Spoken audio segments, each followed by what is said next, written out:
The scent of turpentine and the soft strains of old music rising from her studio never bothered the neighborhood. The dim light filtering through her window only revealed Elara's aged, tired hands, dancing gracefully over the canvas. She was a harmless woman, living quietly, always in her own world. But the seemingly ordinary landscapes Mrs. Elara painted every single day actually carried the intricate codes of a historical heist, a crime long awaited. When those complex codes were finally deciphered, it would bring to light not just a major criminal act, but also the unfolding of a legend. Elara Demir, a woman nearing her 70s, with silver hair but eyes that never lost their sparkle. She had converted a former shoemaker's shop into a small studio in Balat, a historic Istanbul neighborhood. The locals knew her simply as Auntie Painter. Every morning, she would arrive early at her studio and then remain steadfast at her canvas until sunset. She spoke little, gave brief answers to questions, but a faint smile would grace her face whenever a neighbor expressed interest in her paintings. And her paintings? They were always the same: narrow streets, bay-windowed houses, the silhouette of Galata Tower, seagulls by the shore. Everyone thought she worked in a classical style, even monotonous. But no one suspected that behind those seemingly ordinary landscapes lay a complex intellect and a profound secret, meticulously kept hidden for years. Elada's profound secret dated back precisely 40 years. In her vibrant youth, she had distinguished herself as one of the nation's most exceptionally talented art restorers and revered history experts. Her knowledge was unparalleled, particularly concerning Ottoman manuscripts and paintings. During that period, an international art trafficking ring had brazenly set its sights on Turkey's cultural heritage. The most audacious heist they orchestrated involved a priceless collection of manuscripts known as the Sultan's Seal. This invaluable collection had been audaciously stolen from a private museum and vanished without a single trace. Elara found herself thrust into the lead investigative team, pursuing a strikingly charismatic art thief known only by his enigmatic moniker, the Shadow. The Shadow, a true master of his craft, didn't merely steal these precious artifacts. He possessed an uncanny ability to create flawless forgeries, which he then expertly circulated within the black market. Elara, with her extraordinary insight, meticulously analyzed his complex methods, almost as if she possessed the uncanny ability to read his very mind. Yet, despite her profound understanding, the Shadow, with his cunning brilliance, consistently managed to remain one elusive step ahead of his pursuers. As Elara and Kamal, the determined leader of their investigative team, relentlessly pursued this intricate case, they found themselves drawn increasingly closer. Kamal harbored a profound admiration for Elara's meticulous attention to detail and her extraordinary ability to perceive the very soul within each work of art. Together, they painstakingly endeavored to piece together countless fragmented clues to track the Shadow. A pivotal day arrived when Elara experienced a groundbreaking realization. She discerned that the Shadow, with his audacious cunning, was not only concealing clues about his clandestine hiding places, but also subtly hinting at his forthcoming target, all cleverly embedded within his own meticulously crafted forged artworks. This revelation illuminated the Shadow's elaborate game, a testament to his intellectual prowess, and simultaneously a direct and personal challenge posed to Elara herself.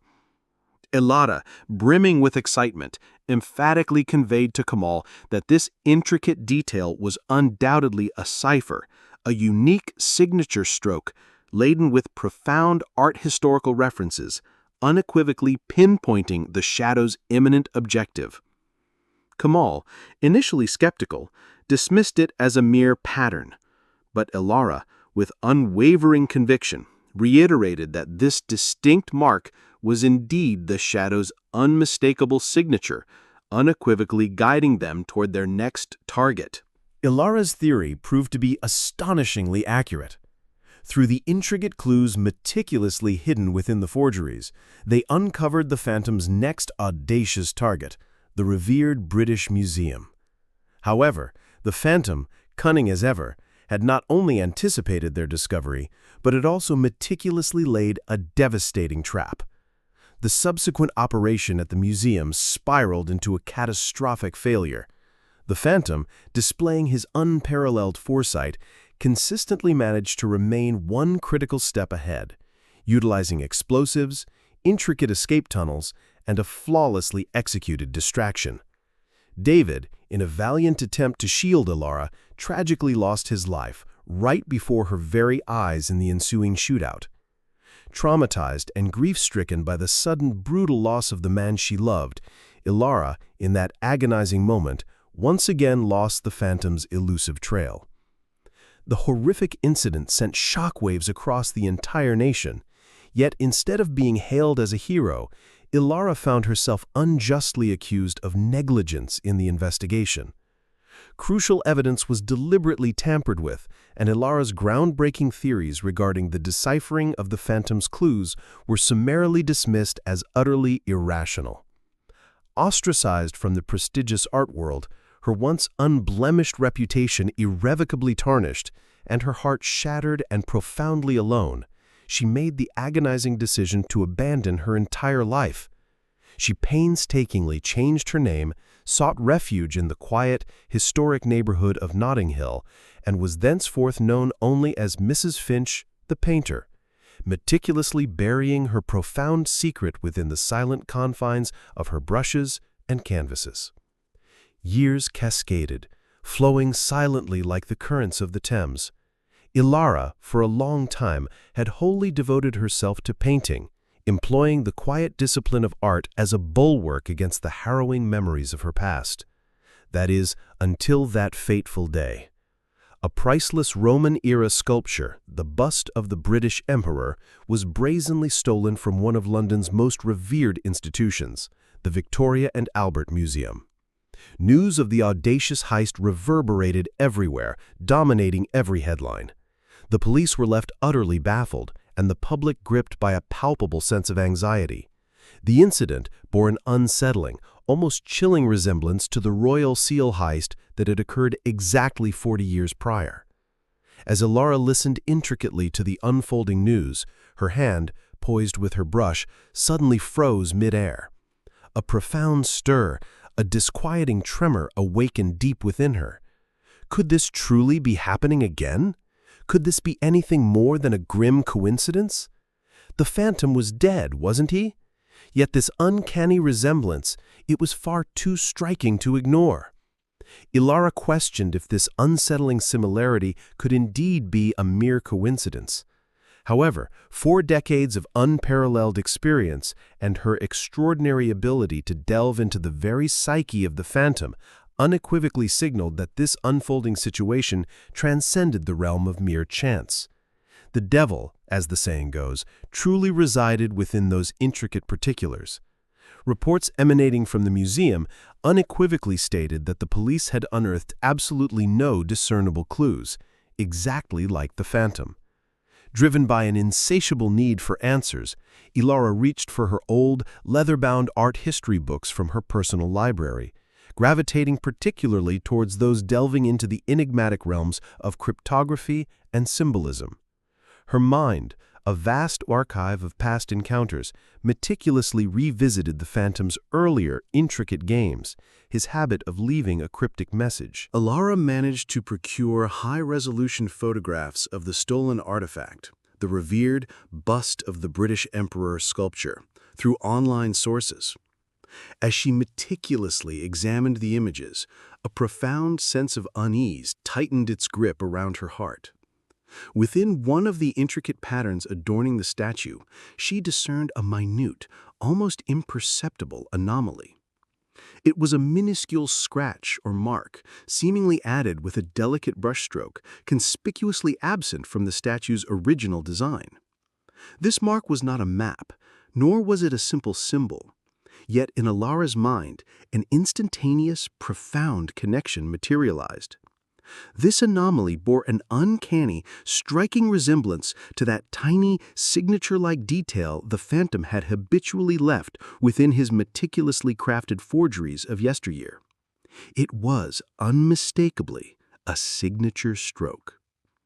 Elara began to meticulously ponder the profound implications of this signature stroke. If the prevailing information regarding the Phantom's demise held true, then who was this meticulous imitator?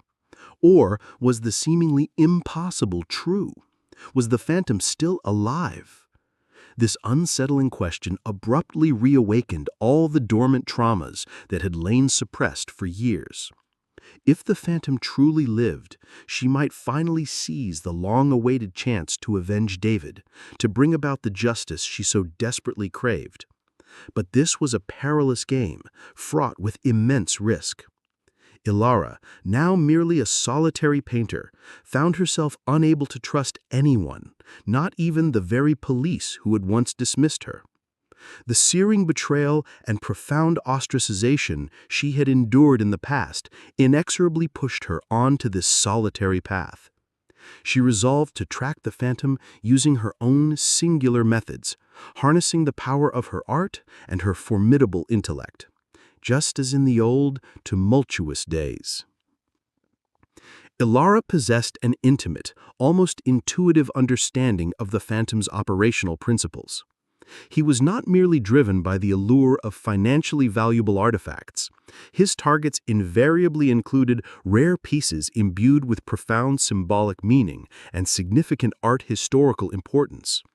The audacious theft of the bust of the British Emperor sculpture, therefore, was no mere coincidence. This revered sculpture encapsulated the power and mystery of an ancient empire.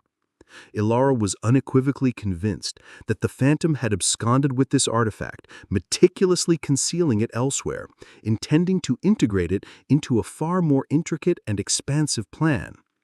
As a primary step, she embarked on a thorough re-examination of the Phantom's clandestine hiding places and intricately mapped escape routes from the past. This arduous task necessitated reopening her old, dusty files, unfolding meticulously hand-drawn maps, and revisiting notes that had been set aside for years. Though each page, each rediscovered detail inevitably triggered painful and vivid memories, Elara remained steadfastly determined, her resolve unyielding. Elara's methodology was profoundly distinct from that of an ordinary detective. She possessed the extraordinary ability to see the unseen. Through the discerning lens of an artist's eye, she meticulously analyzed the intricate details, the subtle interplay of colors, the varied textures, and the delicate dance of light and shadow within the world that surrounded her. The signature stroke found in the Phantom's forgeries served as Elara's pivotal starting point. This particular stroke could potentially be an integral component of a new painting or artifact, wherein the Phantom had cleverly concealed clues pertaining to his subsequent target. Elara, in her boundless perception, began to envision every building, every street, and every park within her beloved neighborhood as a nascent canvas within her mind. It was as if the Phantom had, with a sinister artistry, bequeathed her a fresh message, and Elara, with unwavering determination, understood that she was unequivocally compelled to decipher its cryptic meaning. Utilizing the Phantom's most recent signature, stroke, and the high-resolution photographs of the stolen British bust sculpture, Elara embarked on the intricate task of constructing an encrypted map. That distinctive signature stroke must have been cunningly inscribed onto the sculpture. But why would the Phantom, a master of stealth, undertake such a perceived risk? Because he invariably engages in a complex game. He consistently sought to showcase his intellectual superiority, his cunning brilliance, and Elara, with her profound understanding, knew this game intimately. For days, and then for nights, she labored sleeplessly, sustained only by the lingering aroma of coffee and turpentine.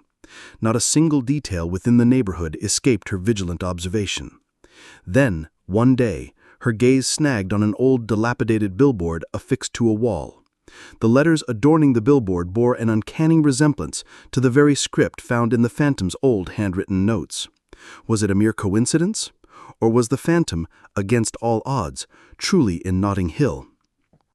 Elara meticulously pursued the cryptic clue found on the billboard. She painstakingly analyzed the precise position, the intricate angle, and the subtle interplay of colors and shapes within the letters and shapes, much as one would meticulously examine a priceless work of art. And indeed, this was undeniably the Phantom's new, more evolved signature.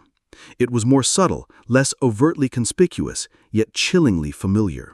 This distinctive signature led her through the labyrinthine back alleys of Notting Hill, eventually bringing her to a seemingly abandoned warehouse.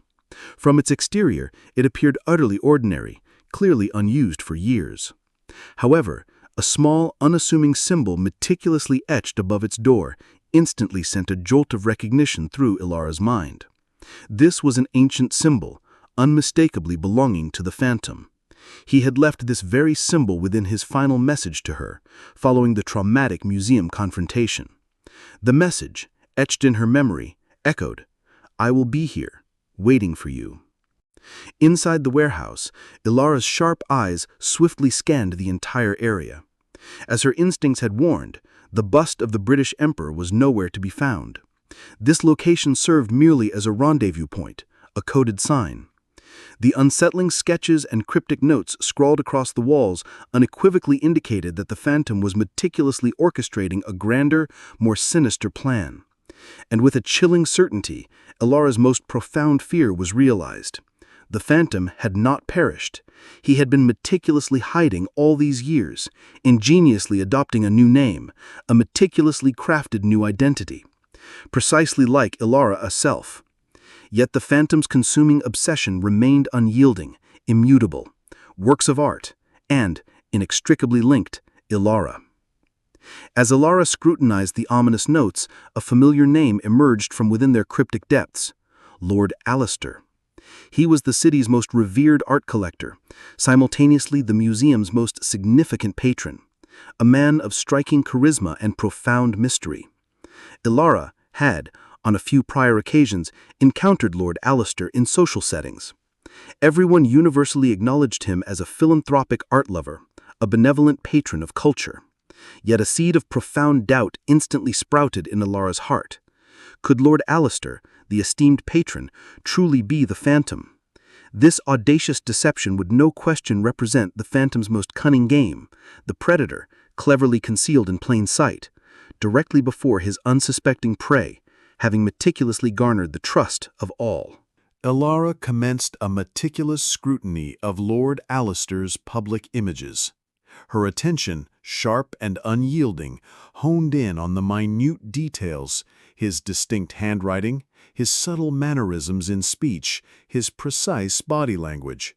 And, most crucially, she analyzed the specific artworks contained within Alistair's formidable collection. Alistair, she observed, primarily amassed modern art, a striking contrast to the Phantom's well-documented penchant for classical works. This initial observation offered Elara a flicker of reassurance. However, a single compelling detail then seized her attention. One of Alistair's most cherished paintings depicted a cityscape, a modernized interpretation of London. In an obscure corner of this very painting, Elara discerned a tiny, almost microscopic signature stroke, a detail she had inexplicably overlooked before.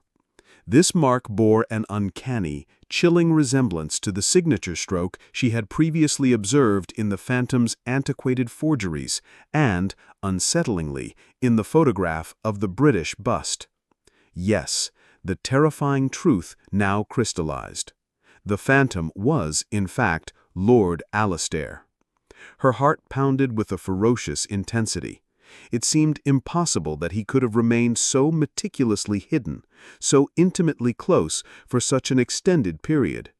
Yet, every single clue converged, forming an undeniable pattern. The phantom had not merely stolen art, he had, with audacious cunning, stolen his very own identity. The opportunity to avenge David, to finally imprison the phantom, was now tantalizingly within her grasp. Yet Elara yearned for something far more profound than mere revenge. She craved justice. And she was unequivocally compelled to comprehend the phantom's, now Alistair's, ultimate intention for the British bust. The phantom did not merely steal for the sake of theft. He invariably harbored a grander objective, a cryptic message, an audacious challenge. Elara initiated a comprehensive investigation into Alistair's entire life. She meticulously scrutinized his social media accounts, analyzed his public speeches, and catalogued every event he attended. And it was then that she unearthed a crucial detail. Alistair was soon to host an exhibition titled The Future of Art. This highly anticipated exhibition was slated to showcase rare and immensely valuable artworks from across the globe. An immediate, piercing alarm bell rang in Elara's mind. Would the British bust inexplicably resurface at this very exhibition? And if so, in what guise? Would it be presented as an authentic masterpiece, or would it serve as an integral component of yet another sinister plan orchestrated by the phantom? Elara was absolutely convinced that Alistair, the phantom, intended to utilize the British bust at the upcoming exhibition, but the method remained elusive. He must have devised a plan that ingeniously blended art history with cutting-edge technology. Elara's mind meticulously analyzed the phantom's every move, every subtle obsession. He never merely focused on the physical act of theft, he invariably sought to steal the very soul of the artifact itself. There was a profound symbolic value intrinsic to his entire body of work. The British bust bore an ancient inscription in Latin. This inscription was a subject Elara had meticulously studied in her youth. The translated inscription narrated a long-lost legend, the touch of King Arthur. Was the phantom, in his twisted artistic vision, attempting to resurrect this ancient legend? And if so, by what means? Elara meticulously scrutinized the museum's security systems, pinpointing camera placements and analyzing the flow of visitors for the upcoming exhibition. Alistair, she understood, intended to solidify his position at the apex of the art world, the exhibition his grandest spectacle. And the phantom, as Elara knew well, always reveled in a dramatic display. His plan, she deduced, must involve a startling revelation of the priceless stolen artifact precisely in the heart of the exhibition hall, in full view of every astonished spectator. However, this revelation would not present the statue in its original, authentic form. Instead, it would be a cunning forgery, an elaborate illusion. Elara desperately tried to penetrate the phantom's intricate mind. She tirelessly sought a solution at the confluence of art, technology, and sophisticated deception. Then one day, while engrossed in watching an old seminar recording of Alistair, a single, seemingly innocuous word he uttered ignited Elara's entire mind, illuminating the path forward. Hologram. Yes, that was it. The phantom had not physically stolen the British bust in the present. The actual statue had already been purloined and was concealed elsewhere. Instead, the exhibition would feature a flawlessly rendered hologram of the priceless artifact.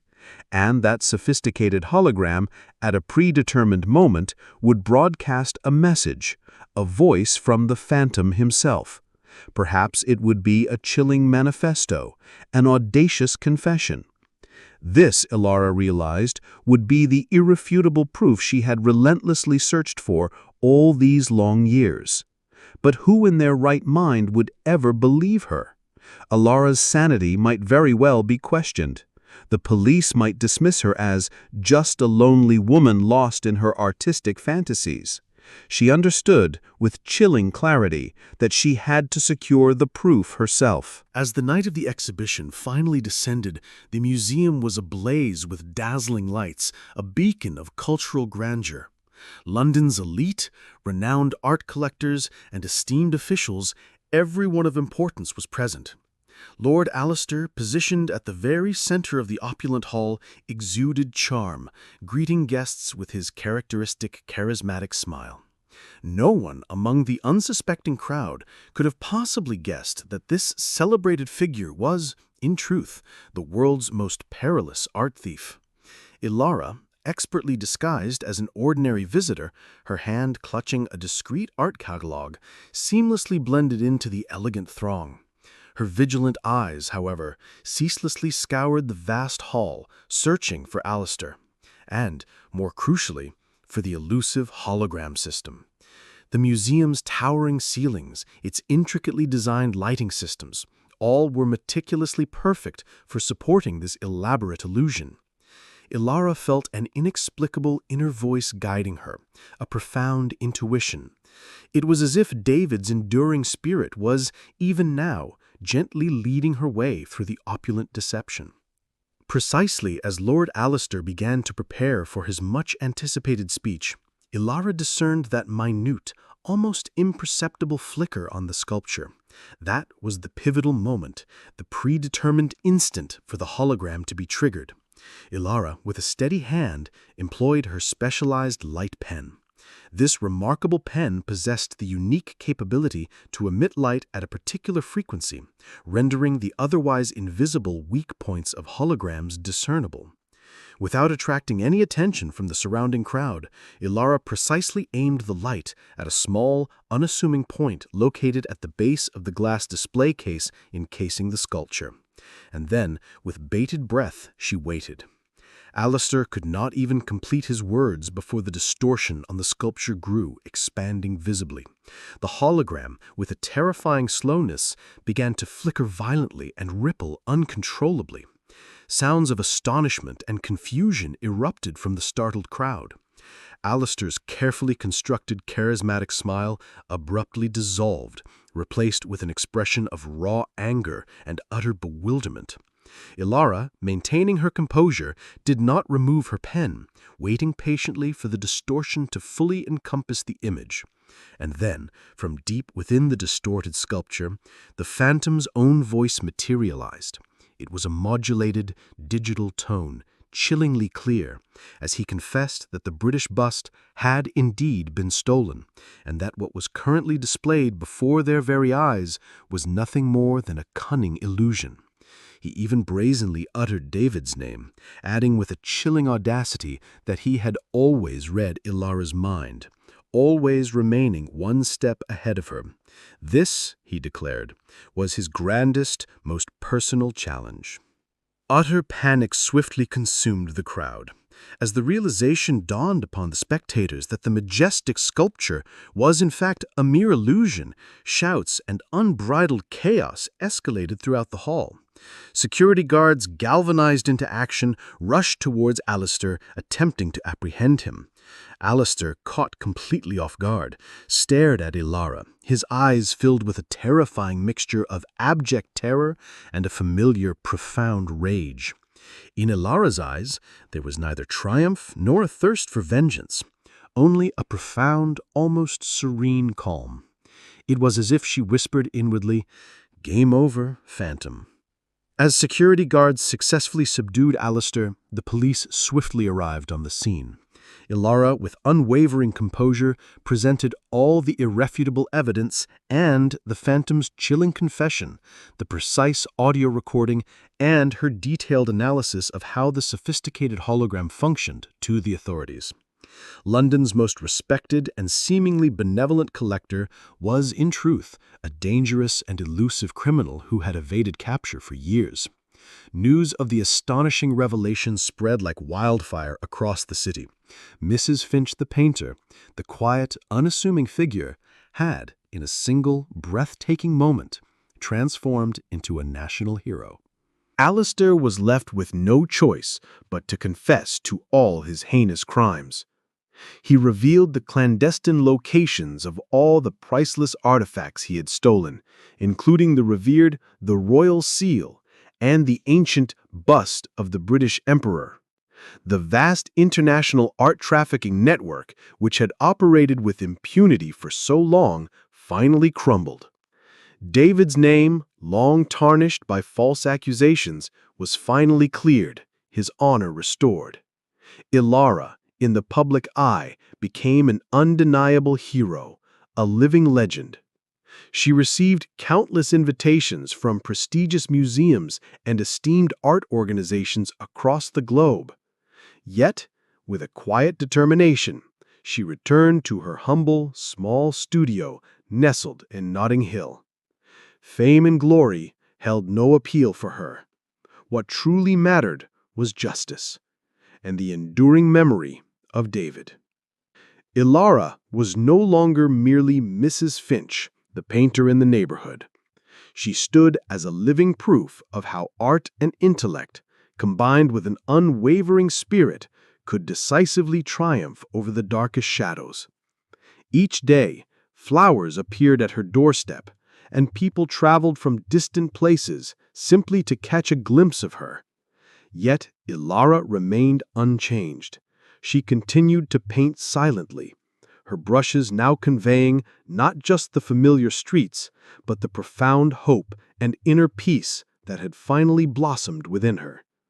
For she knew with an unwavering certainty that some battles were won not with brute force, but with a precise brushstroke, with keen intellect, and with a small illuminating flash of light deployed at precisely the right moment, and that the greatest masterpiece sometimes emerged from the most unassuming, silent hands.